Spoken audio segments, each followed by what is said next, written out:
Want to know how Bitcoin Lightning is changing the game in Southeast Asia? Don't miss Albert Buu and Piriya discussion. Let's give them a big round of applause. ก็ขอเสียงปรบมือต้อนรับ Albert Buu และอาจารย์พิริยะด้วยครับ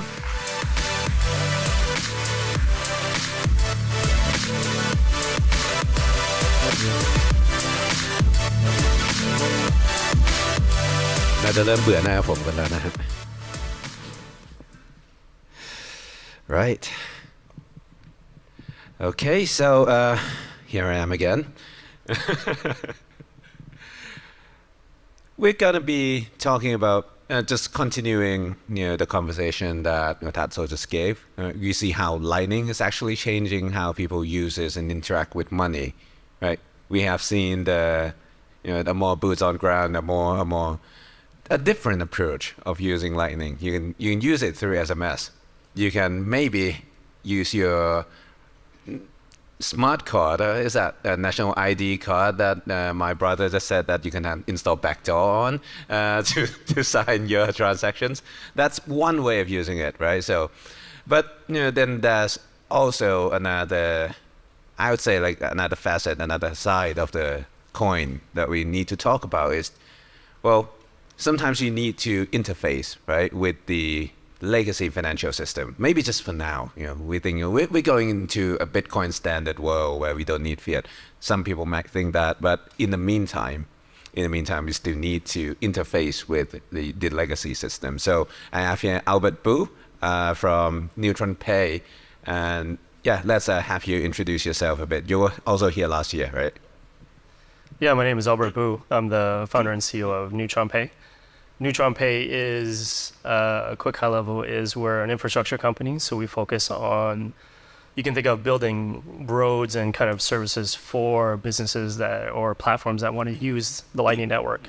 And so we provide an API solution to have businesses use that. You might close it.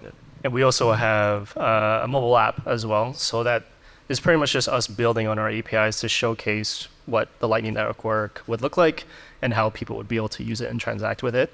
Yeah. Well, before we go further, we had a panel. Yeah, Dr. Kushbu is there in the audience. Where we had a panel about starting a Bitcoin business yesterday, and Piccolo mentioned something that Obi would said, and yeah, we had a chat earlier when we were in Seoul, and he said that if you're thinking about starting a Bitcoin business, don't. And yeah, that kind of stuck with me because I'm also trying to start a Bitcoin business, and I know how hard that is. The market is not that big, and it's growing, but it's not that big. There isn't that a large pool of money where you can just go and grab, right? So what drives you and your co-founders and your team to actually start doing this? Yeah, a lot of it is passion. And I think if you understand Bitcoin from what it is aside from just the technology stack itself, is that there's a really long-term vision of what it's trying to achieve, right? I think you've seen a lot of the shirts outside where it says, if you fix the money, you fix the world.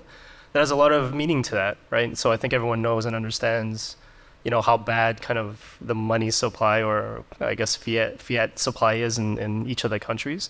And that kind of what keeps me going, right? Is I have a personal interest. I think Piriya himself and like everyone else here at the conference there's a deep understanding of like why you want Bitcoin. You want a change, you want a better solution. I think the stuff that we were doing now is just not working. And that's what keeps me going. That keeps the team going. We know that there's exciting stuff that's going to be happening in the next, we believe, or in my opinion, I think in the next 5 to 10 years, is that we'll see a big shift. And that's what kind of keeps us going is the betterment of people being able to transact with each other, I think a lot easier.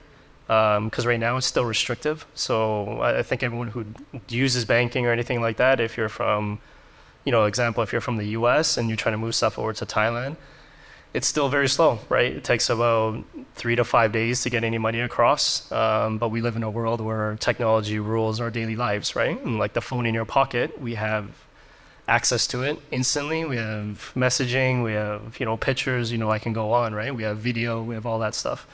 And so our money should be like that too as well. And so that's why we're driving to hopefully bring that a lot closer for everyone in Southeast Asia and connecting everyone a lot closer. And so that's what kind of drives us, is to make sure that the simplicity of being able to be a part of a new economy where people weren't able to be a part of it is kind of what drives us a lot. Yeah. I've just realized I've never really asked you this, but like how Neutron Pay got started. When did you start doing Neutron Pay? And you started in Canada, right? So what was the regulatory landscape there like? Was it friendly? Was there any challenges, any difficulties in getting things off the ground? Yeah, we started in Canada. It was very challenging, I would say. It's a good place to start, but I would probably really say it's not a good place to start business. And the reason for that is just Canada is very situated with a very comfortable banking system, right? It's very set, it's very stable.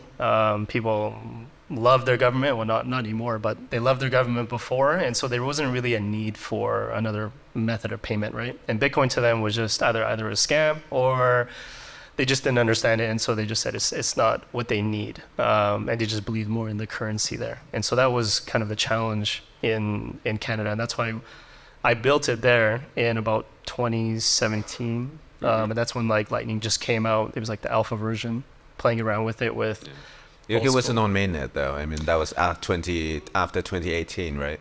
No, it was on mainnet, and it was funny because it felt like Bitcoin all over again. So it was a bunch of old school OG players, right? Like Adam Back was on there, Jameson Lopp was on there, Andreas Antonopoulos was on there. Again. Yeah, everyone was losing money, just trying to figure out stuff, right? We were losing money, but it was just kind of the thrill of just figuring out, bugs and figuring out like how do we make this better? How do we reduce the 10-minute time of you receiving Bitcoin, right, for confirmations, because people were complaining that it was very slow. There wasn't a scalable solution for Bitcoin for people to use globally, and so that's kind of what started. Yeah, and like how was the reception? What was the use case there? I mean, did people start using your app? No. So Canada is very. I wouldn't even say conservative or even say liberal. They're just. I mean, they didn't have the need to. Right? They didn't have a need to, right? Because everyone was very comfortable with debit cards and credit cards. Mm-hmm. Like there's no need to go outside of that realm, and people are just so used to that. So anything about change or accepting new technologies, Canada is way behind, very far behind. They are just only now catching up, in my opinion. Now they are just catching up onto like why the benefit of Bitcoin and Lightning, right? I think this is.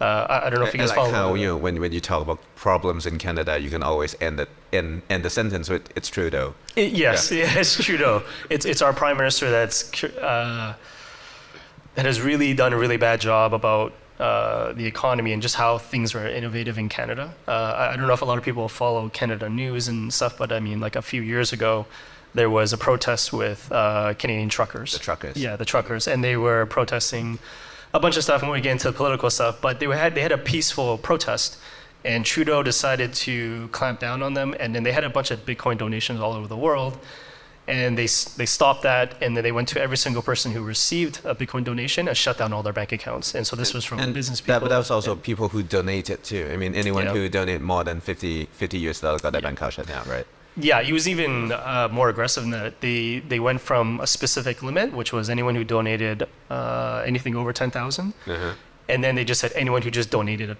anything to the actual. So not even 50. Yeah, not even 50. So everyone was a bank account lost, or they were telling you if you received anything, you would have to give it back to a specific address that the government controlled, and then explain why you were sending money or why you received it. All right. Okay. So we first met in Da Nang. I think that was last year, and that's what I want to talk about next. Is your move to Southeast Asia. I mean, out of all the places in the world, right? We have South Africa, we have Europe. Why we even have Asia, as in Japan, Korea? Why Southeast Asia? Well, I started coming over to Vietnam because it was more or less just for market research. For about 3 months, and that 3 months turned into about 6 years. So I've been kind of just stuck in Vietnam, building out and exploring and pushing it out in Vietnam. And the more I saw how receptive it was in Vietnam and kind of how people wanted it, it just made sense.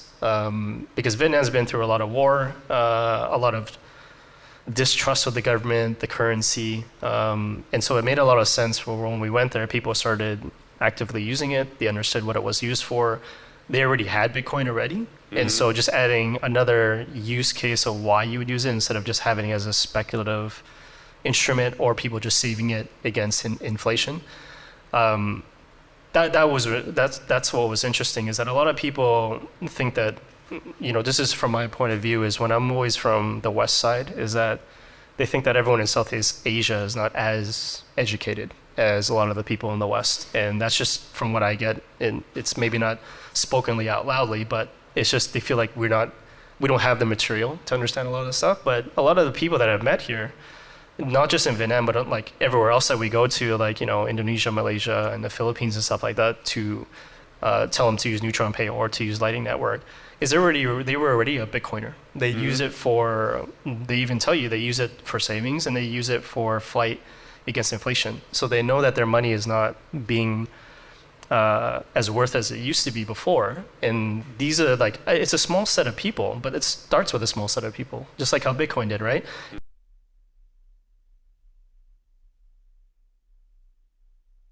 That's why when we started in Vietnam, it grew to other Southeast Asia countries, and that messaging was very similar. It's very same across. Mm-hmm. And the adoption was like, it's more than what you receive in Canada. So people start using it immediately. What were they using it for? A lot of people were using it for global remittance, and also just for receiving funds. Because a lot of people, especially, my example would probably be in Vietnam, a lot of people use Western Union or MoneyGram, because that's the only thing they didn't know. That's the only thing that they were taught. And so using Western Union or MoneyGram is very high fees.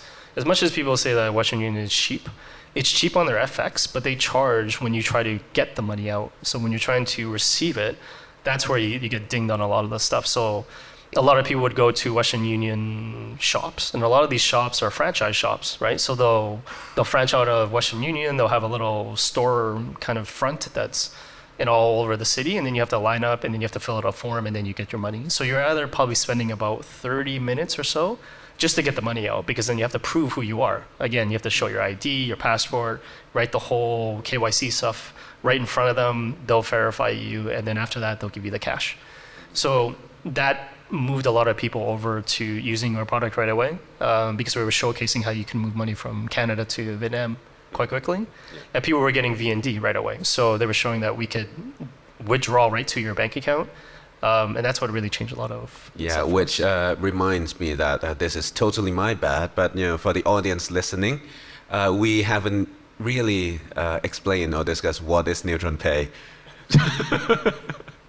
So yeah. I mean, we've been talking about how it was received in countries, right? So yeah, maybe you should give a brief explanation of what it does. How is it different from just a Lightning wallet? Yep. Yeah. So to frame it a little bit more, to give you some context, right? Like, so Neutron Pay, we are a Lightning infrastructure company. We're more technology based. We build on the Lightning network, and we have APIs that provide services out to businesses and platforms.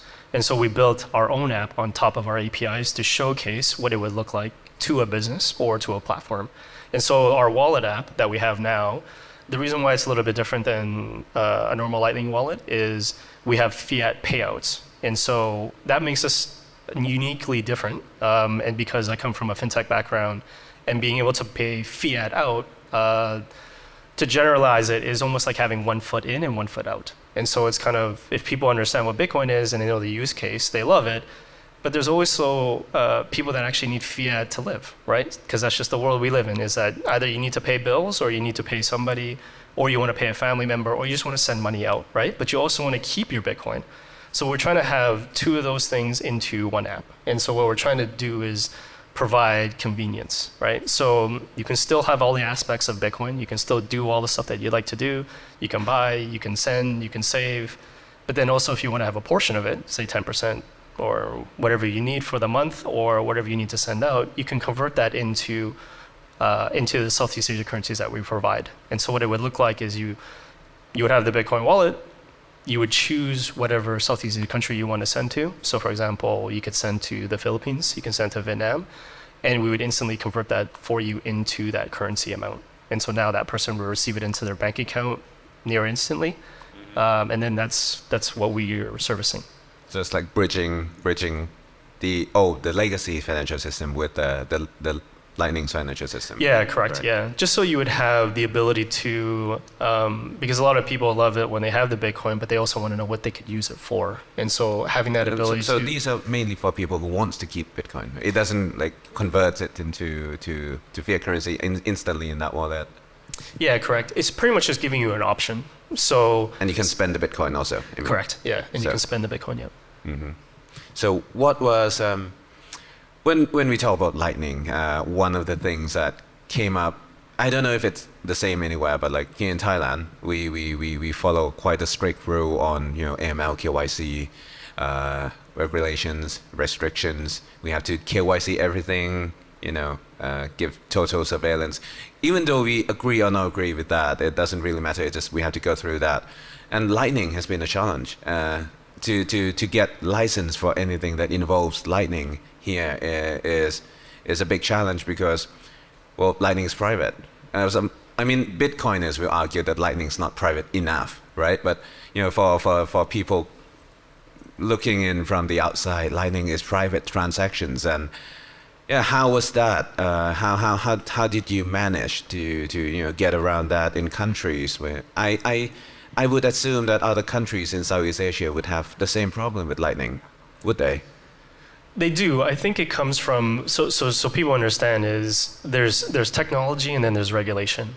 So because the background I come from is fintech and I've been in payments for quite a long time, it's been helpful and very beneficial when we talk to government officials and we talk to businesses that are very heavily, AML, KYC'd. And then we're trying to introduce a new technology for them as another rail, as another option. So that's always a touchy subject.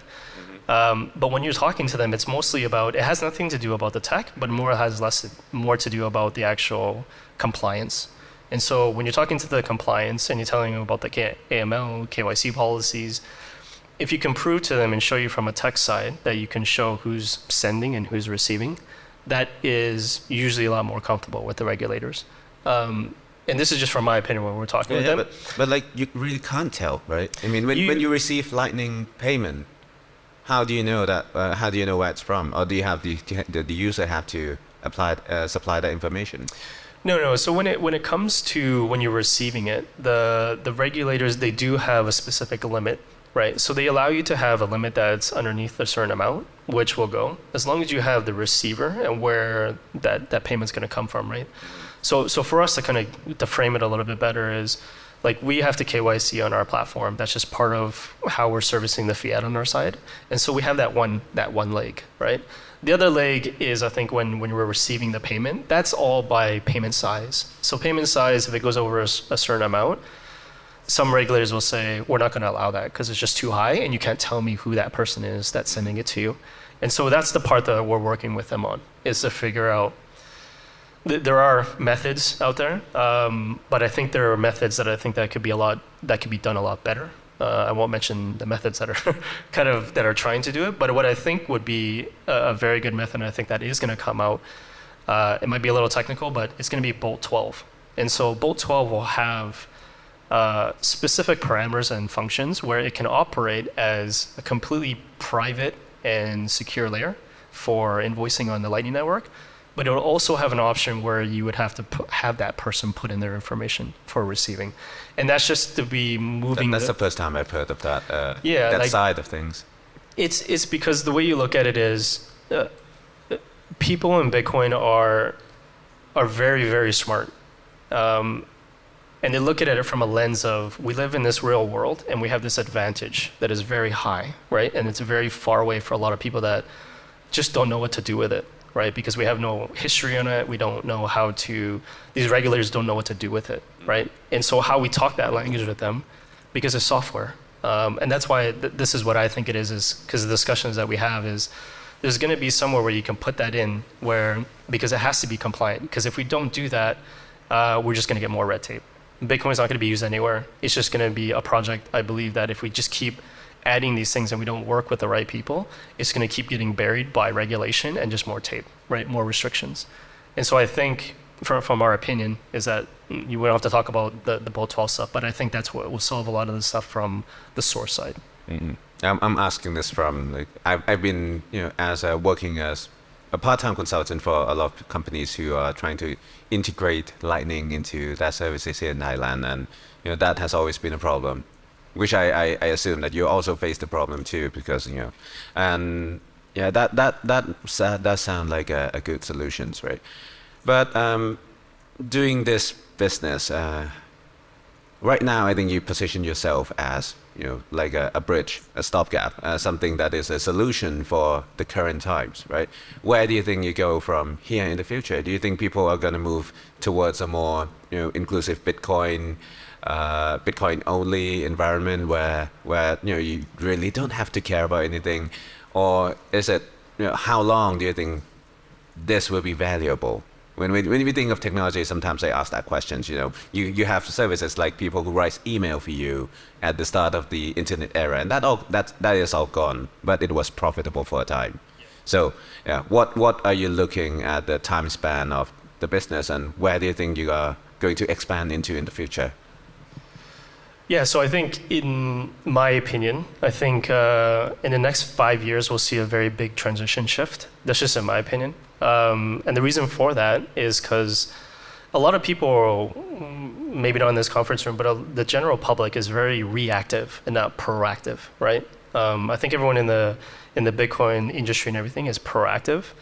And the reason why I say that is because when there's a shift, people react to stuff. They never proactively do stuff like they don't prepare for the end of the world. They don't prepare for bad things to happen. They only react to stuff when bad things happen.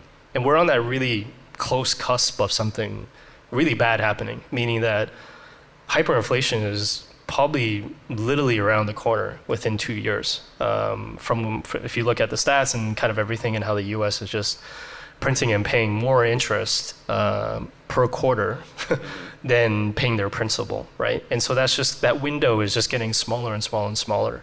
And so I think that's what happens is that when an event happens like that, because the US dollar is the global currency, every other currency has to follow that. So that's what we live in today. That's the world we live in today. That's going to have a really big crack when people start figuring out that when the US starts to inflate, every other currency below that will inflate at a very high percentage. People think that if the US says that the inflation is only at 2.5, it's probably actually 10 times that, right? They're just hiding a lot of stuff behind it. And so you take that down from Southeast Asia currencies, that's probably double digits. And I think that's when people start reacting and saying, I need a change. I need something that has better value. And I think that's where Bitcoin shines a lot. And because there's going to be a lot of more education, a lot of materials, right? 2 years is really quick, right? Especially with AI coming out and everything's going to push really quick. So that's where we're kind of aiming, gearing towards, is we're preparing for that shift over to be able to handle a lot of that demand. I think that will start coming in the next couple of years. All right, thank you. So that's Neutron Pay and Albert Buu. Do you have any questions?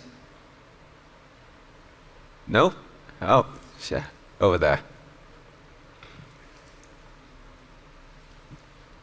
Yes, from Dr. Kushbu in the pink dress to the back.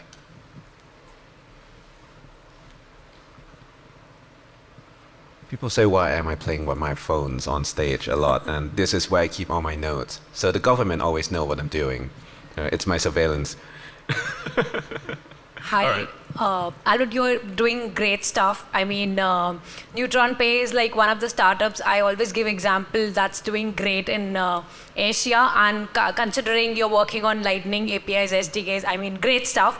I just out of curiosity, do you see the future of from the perspective of Neutron Pay, a mix of bank exchange and wallets in one package?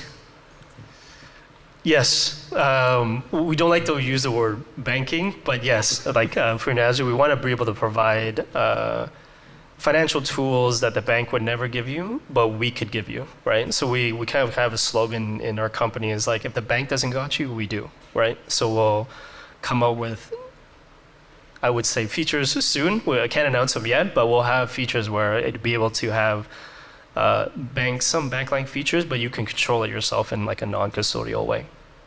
Thank you. All right, that's all we have time for.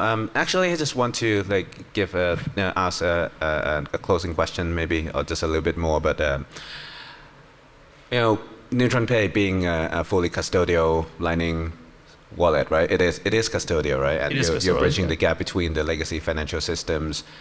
Some in the Bitcoin community will look at these projects, and I would say I'm getting feedbacks from all the Bitcoiners, and a lot of them are not agreeing with people doing these kind of business. But this is one of the things that you are a pioneer in trying to bring people from the old world into the new world, and to bridge that world. That's a huge hurdle, and I don't know. I mean, how much would you say how much of your effort actually went into the compliance side versus the development side? Oh, both. I mean, compliance is very heavy. We've spent a lot of time with compliance and regulators just drafting out and structuring like what it would look like to make them feel comfortable with it. And that needle turns every time, right? Or not even the needle, the goalpost is always moved, right? It's agreed on one time, a quarter later, it's changed or something's been added, right? The same thing with development, right? We look at it as it's a net benefit, right? Because if we're doing that, yes, it's very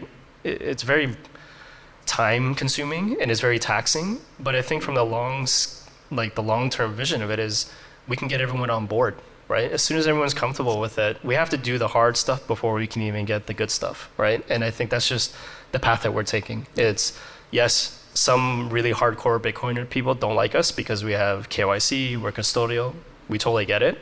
But we're trying to onboard like hundreds of millions of people. And we can't do that with such a high learning curve through non-custodial.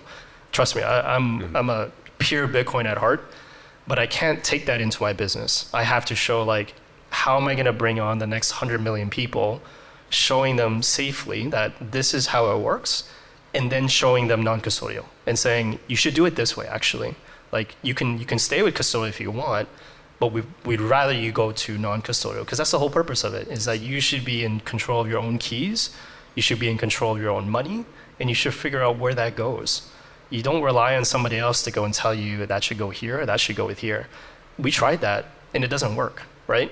Government is a very good example of that, right? Is we're giving them money, where does that tax go? Does it go to the infrastructure or does it go to someone's pocket, right? So we don't need to get too political into that, but that's kind of the road that we're taking, right? And the road's not always going to be straight.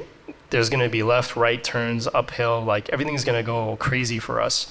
But we look at it as the outcome is very beneficial for everyone that we want to get on board, and that's why we've done the custodial way to service at that, and through the KYC method that people don't like. But it's for us to get those people on board and educate as many people as we can in that way so that they can start doing non-custodial. Because as you know, if you do non-custodial and you do it incorrectly, you will lose your money forever, and you can't get it back. So, All right, thank you, and we appreciate what you do, and that's Albert Buu, everyone. Thank you. Right. thank you. ครับขอบคุณอัลเบิร์ตบูแล้วก็อาจารย์พิริยะด้วยนะครับผมก็เรียกได้ว่าเวทีนี้ทำให้พวกเราได้เห็นภาพของ Bitcoin Adoption ในโซนเอ